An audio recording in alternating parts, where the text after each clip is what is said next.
Hello guys. Ayan, marami ng bunga yung papaya namin. Ayan, marami na siyang bunga guys. Tamang-tama magtinulang manok kami. So ayan, hindi na kami bibili ng papaya sa palengke kasi meron na kami. Ayan. Gusto lang sobrang taas. So ayan po yung garden namin. Dito kasi guys yung panahon ng pandemic, punong-puno po dito yan ng mga yung mga gulay tulad ng okra, talong. Yan guys, dami dito guys. Kaso ngayon kasi ngayon nagkandawalaan na eh. Yan may bago namang sibol na papaya. Diyan hanggang doon yan. Kaso lang pinagtayuan nila ng lagayan ng machine para sa robot. So ayan. So kalahati nila. Hanggang dulo yan guys. Hanggang dulo yan doon yan. Ngayon kasi ayan. Nagtayo sila ng yung parang dyan, kwarto para pang lagayan ng mga machine para sa robot. So dito yan ang daming gulay guys. Nung panahon ng pandemic. Yan.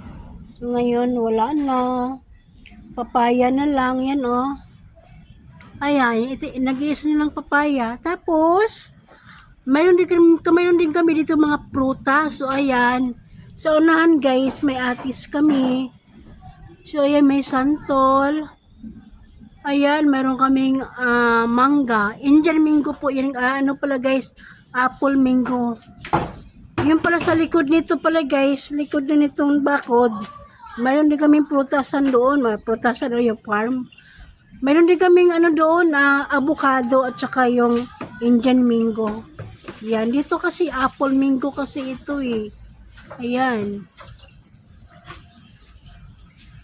Tapos meron din kaming kakao. Kaso lang, hindi nagbubunga yung kakao eh. Iwan kung bakit yung kakao na yun, tagal-tagal niya nakatayo.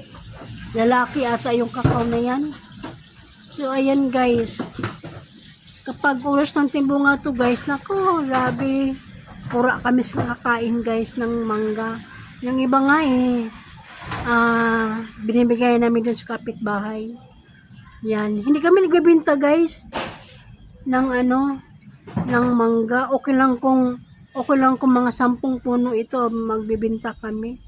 Yung dito kasi parang sa lang kasi namin eh. Kung sa ulam pa, parang konsumo lang ganun.